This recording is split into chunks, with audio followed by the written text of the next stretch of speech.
মানুষ দাঁড়িপাল্লায় ভোট দেবে এই কারণে 17 বছর দেখেছে 5 আগস্টের পরেও আবার একই চিত্র দেখেছে আরেকজনদের কাছ থেকে চাঁদাবাজি, লুটপাট, হত্যা, ধর্ষণ সব কিছু আছে। এই জন্য সাধারণ মানুষের বক্তব্য ইনসাফের প্রতীক দাঁড়িপাল্লা বাংলাদেশ জামাত ইসলামীর পক্ষে আমরা সমর্থন দেব। বিসমিল্লাহির রহমানির রহিম। সাংবাদিক বন্ধুগণ, উপস্থিত দর্শক শ্রোতা মণ্ডলী, আসসালামু আলাইকুম ওয়া রাহমাতুল্লাহ। আজকে আমাদের ঐতিহাসিক গণমিছিল আমরা করতে যাচ্ছি। লক্ষ্য উদ্দেশ্য মিরপুর ভেড়ামারায় আমরা এই মেসেজটা পৌঁছাতে চাই। মিরপুর ভেড়ামারার জনগণ ইনসাফের প্রতি বাংলাদেশ জামাত ইসলামের দাঁড়িপাল্লায় ভোট দেওয়ার জন্য যে উন্মুখ হয়ে আছে, সেটা আরও ব্যাপকভাবে সকল ভোটারদের কাছে, সর্বসাধারণের কাছে পৌঁছে দেওয়ার জন্যই আমাদের আজকের এই গণমিছিল। আপনাদের নির্বাচনের প্রস্তুতি কেমন? ধন্যবাদ।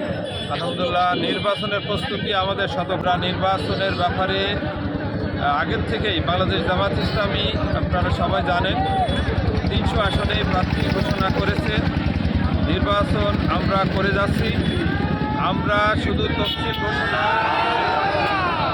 তফসিল ঘোষণা ফেব্রুয়ারি মাসে নির্বাচন হওয়ার সম্ভাবনা, সেই লক্ষ্যে শুরু নয়, আমরা এমন প্রস্তুতি আমরা নিয়েছি।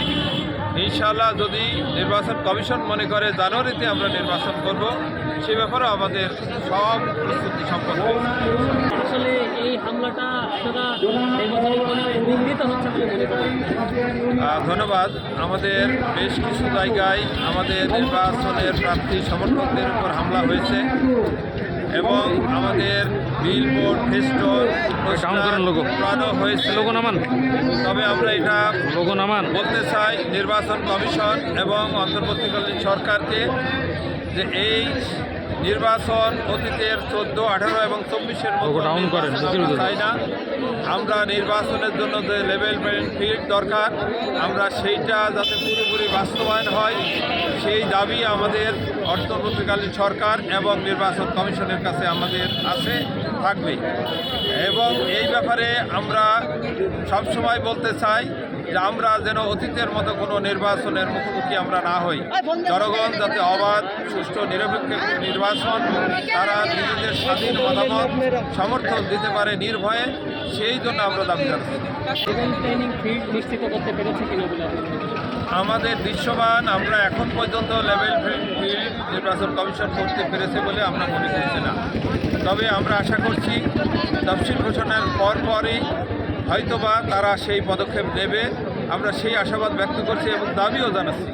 যদি সেই ধরনের লেভেল প্লেইং ফিল্ড তৈরি না করে, তাহলে পূর্বের মতো নির্বাচন এই জাতি কখনো মেনে নেবে না।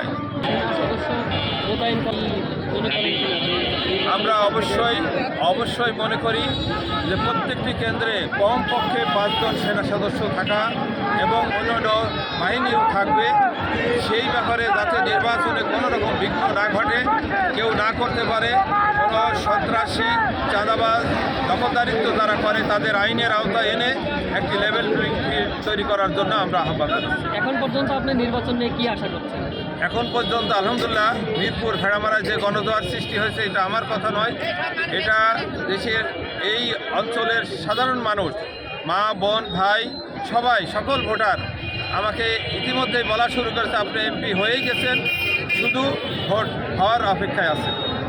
সেই হিসাবে আমি বলতে পারি আমরা এই আসনে ব্যাপকভাবে দাঁড়িপাল্লা বিজয় লাভ করবো ইনশাআল্লাহ।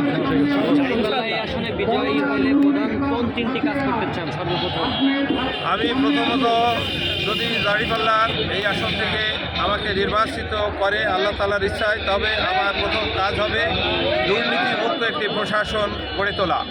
সাথে সাথে এই দেশের যুব সমাজ যেভাবে ধ্বংস হয়ে যাচ্ছে মাদকের কারণে, সেই মাদককে নির্মূল করা এবং যুব সমাজকে স্বাভাবিক পথে, ভালো পথে ফিরে আনার জন্য আমি কাজ করব ইনশাআল্লাহ। সাথে সাথে এই দেশের যে শিক্ষা ব্যবস্থার যে ভঙ্গুর অবস্থা আছে, সেই শিক্ষা ব্যবস্থাকে পরিবর্তন করে বৈষয়িক এবং নৈতিক শিক্ষার উন্নয়ন সাধনের জন্য আমরা চেষ্টা করব। মানুষ দাঁড়িপাল্লায় ভোট দেবে এই কারণে বিগত 17 বছর দেখেছে দেশের যে দুরবস্থা, সেখানে লুটপাট, চাঁদাবাজি এবং পরে 5 আগস্টের পরেও আবার একই চিত্র দেখেছে আরেকজনদের কাছ থেকে চাঁদাবাজি, লুটপাট, হত্যা, ধর্ষণ সব কিছু আছে। এই জন্য সাধারণ মানুষের বক্তব্য, আমরা 54 বছর দেখেছি এক একটি দল পালাক্রমে দেশ শাসন করেছে, আমরা আর নয়, এবার ইনসাফের প্রতীক দাঁড়িপাল্লা বাংলাদেশ জামাত ইসলামের পক্ষে আমরা সমর্থন দেব।